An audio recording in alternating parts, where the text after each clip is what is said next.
जी क्यों कहेंगे? हम पार्टी के प्रवक्ता हैं, हम कह रहे हैं कि आप चाहिए विलंब, बिना विलंब किए हो जाए। नीतीश कुमार जी पार्टी के अध्यक्ष है क्या? उनसे क्या हमारी है? उनसे हमारी बात हुई फोन पर, उन्होंने कहा कि मैं तो बोरो प्लेयर हूँ ही, बीजेपी से जेडीयू में आया हूँ, तो बोरो नीतीश प्लेयर, कुमार लाए थे। तो बोरो प्लेयर है तो एक्स्ट्रा प्लेयर हो जाइएगा ना। तो तौलिया उलिया उठाइएगा। अब आप इस उम्र में बाल्टी उल्टी लेके मैच में जाइएगा, अथी में, मैदान में। मैं पार्टी का प्रवक्ता हूं, मैं बोल रहा हूं कि इस्तीफा दीजिए जी अगर जमीर है तब। नहीं तो अगर 5 महीना का वेतन लेने के लिए बेचैन है जी तो बेचैनी में रहिए। लेकिन हमारी समझ से जो इंडिया गठबंधन का स्वरूप लिया था, अगर साझा प्रचार होता, साझा अभियान चलता, कोई पार्टी वहां लड़े या नहीं लड़े यह अलग विषय होता है, लेकिन तब जनता का भरोसा हम ज्यादा जीत पाते। नमस्कार, आप देख रहे हैं 4 PM बिहार और मैं हूं अभिषेक मिश्रा। जेडीयू ने भीम संसद का आयोजन किया और भीम संसद की सफलता से बिहार के मुख्यमंत्री नीतीश कुमार काफी गदगद नजर आए। उन्होंने खूब तारीफ भी की इस आयोजन में सूत्रधार की भूमिका निभाने वाले जेडीयू नेताओं की। और दूसरी तरफ भारतीय जनता पार्टी की चिंता लगता है बढ़ गई है भीम संसद से। अब भारतीय जनता पार्टी ने अंबेडकर समागम किया है दलित वोटरों को साधने के लिए, चाहे वो भाजपा हो चाहे वो जेडीयू हो, अपना अपना दाव चल रही है। हमारे साथ जेडीयू के कद्दावर नेता, पार्टी के मुख्य प्रवक्ता नीरज कुमार हैं। आपकी पार्टी भीम संसद आयोजन करती है, बीजेपी अंबेडकर समागम करती है। देखिए, भारतीय जनता पार्टी राजनीतिक पिछलग्गू है जी तो स्वाभाविक है। हमारे कार्यक्रम के बाद हम वेटनरी कॉलेज में कर रहे हैं, और ये कहाँ कार्यक्रम कर रहे हैं?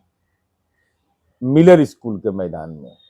अब मिलर स्कूल के मैदान में जो मैं फुटेज देखा कि दलित समूह के राजनीतिक कार्यकर्ता बेचारे पानी में भीग रहे हैं और नेताजी मंच से प्रवचन दे रहे हैं।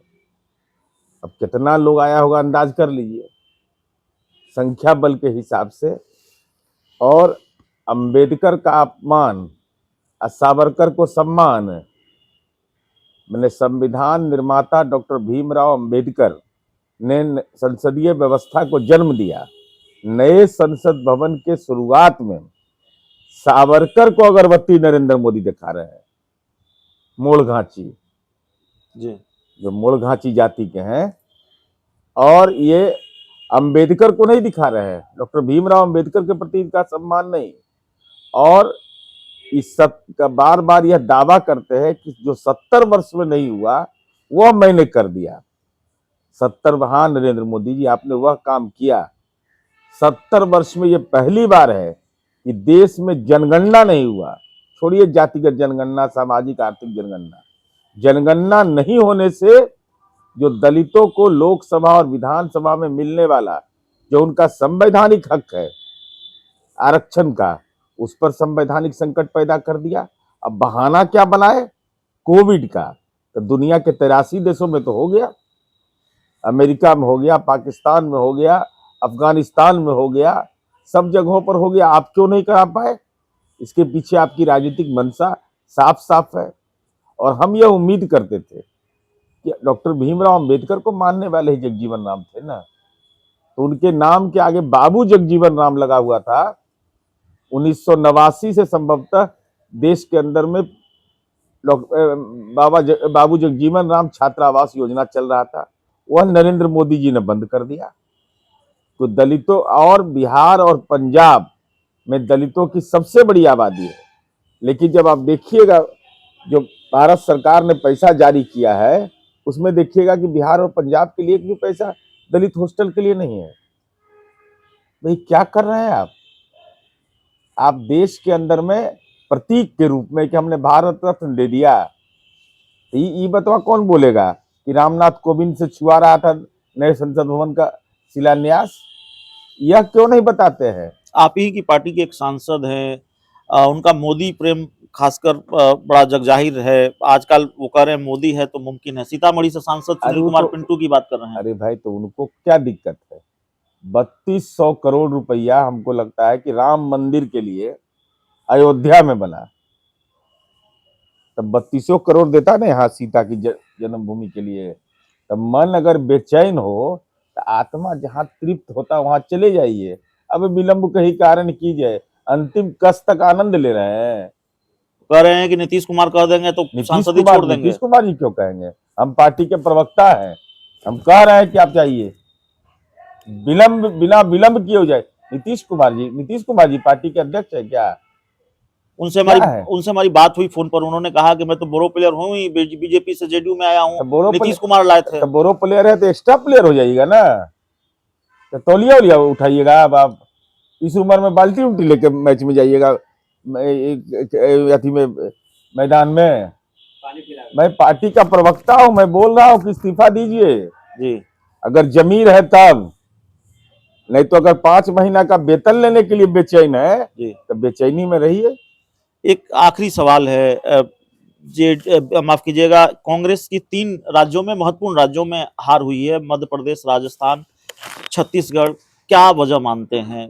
देखिए, गोदी मीडिया चीजों को अपने ढंग से प्रचारित करता है। 3 राज्यों में जीत हो गई, इसका तो डंका बज रहा है। और तेलंगाना में नरेंद्र मोदी के रोड शो के बावजूद हार हुई, कि कहीं खबर नहीं है। मिजोरम बेचारे को हिम्मत ही नहीं हुआ चुनाव में प्रचार में जाने का, इतना डरपोक कायर प्रधानमंत्री है कि मणिपुर में किए गए राजनीतिक पाप के चलते इनको हिम्मत नहीं हुआ। तो ये तीनों राज्यों के जो चुनाव परिणाम आए हैं, वह चुनाव परिणाम हमारी समझ से कांग्रेस पार्टी को वोट अच्छा आया है, इससे कहीं इनकार नहीं किया सकता है। लेकिन हमारी समझ से जो इंडिया गठबंधन का स्वरूप लिया था, अगर साझा प्रचार होता, साझा अभियान चलता, कोई पार्टी वहां लड़े या नहीं लड़े यह अलग विषय होता है, लेकिन तब जनता का भरोसा आप ज्यादा जीत पाते। लेकिन इससे हतोत्साहित होने की जरूरत नहीं है। अभी देश के अंदर में जो इंडिया ब्लॉक है वह 1 सीट पर 1 का मुकाबला तय करे, कहीं कोई लड़ाई नहीं रही भाई। 40-45 सीट का तो मामला है, बहुत लंबा चौड़ा मामला है, बहुत लंबा गैप नहीं है। और आदरणीय प्रधानमंत्री नरेंद्र मोदी जी का देखिए, ये लोग का दोहरा चरित्र है। आप देखिएगा, जब भी ये लोग बात बोलेगा तो गांधी जी का भी नाम लेगा, सावरकर का भी नाम लेगा, अंदर में गोडसे का भी नाम लेगा, गांधी जी का भी नाम लेगा। तो अब तो समय आ गया ना, 2 लाख रुपया हम लोग कहे हैं कि जो गरीब है समाज के तमाम जाति के लोगों के खाता में सीधा देंगे, तो 15 लाख वाला भी मांगेंगे हिसाब जी। तो 15 लाख दिए कि नहीं जी। तो देखिए, हमारे साथ जेडीयू के मुख्य प्रवक्ता नीरज कुमार थे। इस इंटरव्यू में इतना ही, बहुत बहुत धन्यवाद।